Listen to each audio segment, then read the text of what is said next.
শিক্ষার্থী সমাজ প্রত্যাখ্যান করে। তারা এই আন্দোলন চালিয়ে যাবে যতক্ষণ না পর্যন্ত আমাদের 9 দফা আদায় হচ্ছে, ততক্ষণ আমরা রাজপথ ছাড়বো না।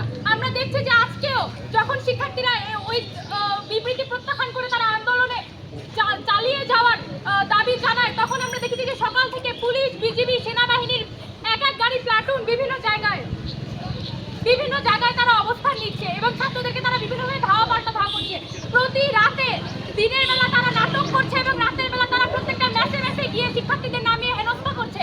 তারা মোড়ে দাঁড়িয়ে মোবাইল ফোন চেক করছে। এই অধিকার তাদেরকে কে দিয়েছে? এই অধিকার কেন তারা শিক্ষার্থীদের জনগণের মানবাধিকার লঙ্ঘন করছে? তারা কি আমার ফোন চেক করতে পারে? আমার ফোন কি কোনো রাষ্ট্রীয় সম্পদ? তারা এটা চেক করতে পারে না, কিন্তু তারা মোড়ে দাঁড়িয়ে আমার ফোন চেক করছে, শিক্ষার্থীদেরকে হেনস্থা করছে, তাদেরকে গ্রেফতার করছে, আটক করছে। একজন এসএসসি শিক্ষার্থীও সেই গ্রেফতার এবং আটক থেকে মুক্তি পাচ্ছে না। আমরা তীব্র প্রতিবাদ জানাই এবং যে পর্যন্ত আমাদের 9 দফা আদায় না হচ্ছে সে পর্যন্ত আমরা রাজপথ ছাড়বো না। অবিলম্বে সকল রেড বন্ধ করতে হবে। বিজিবি সেনাকে রাজপথ থেকে সরিয়ে নিয়ে যেতে হবে। কারফিউ প্রত্যাহার করতে হবে। এই পর্যায়ে আমাদের সামনে বক্তব্য রাখবে নাজিফ ভাইয়া। গুলি করে আন্দোলন,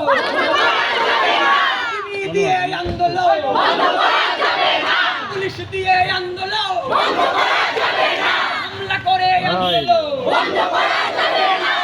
গুলি টিয়ার গ্যাস।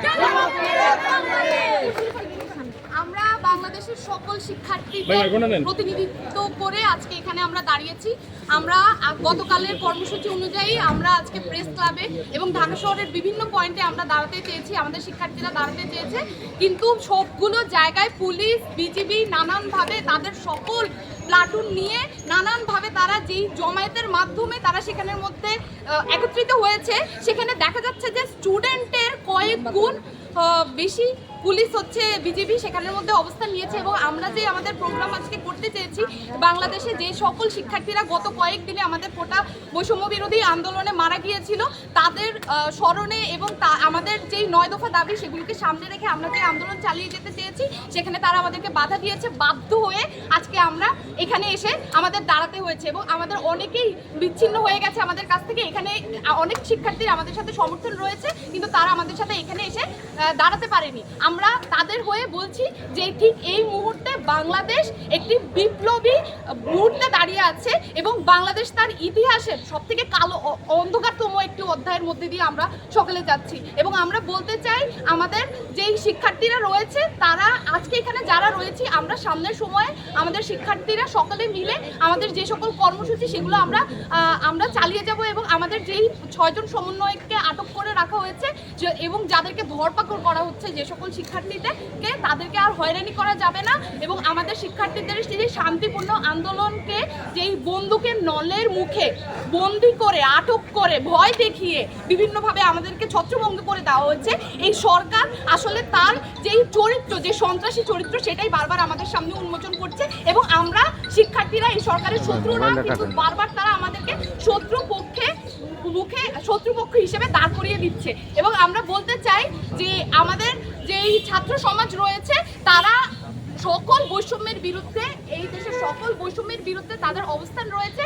এবং আমরা এই আমাদের দেশের যত রকমের বৈষম্য আছে এবং এই যে স্বৈরাচারী সরকার রয়েছে তার যেই মনোভাব সেগুলোর মুখে যে কোনো উপায়ে আমরা আমাদের আন্দোলনকে চালিয়ে যাব। এবং আমাদের দেশের অন্যান্য যেই সকল শিক্ষার্থী রয়েছে এবং আমাদের যে জনতা রয়েছে তাদেরকে আমরা আমাদের পাশে চাই। সকলকে ধন্যবাদ। হামলা করে আন্দোলন বন্ধ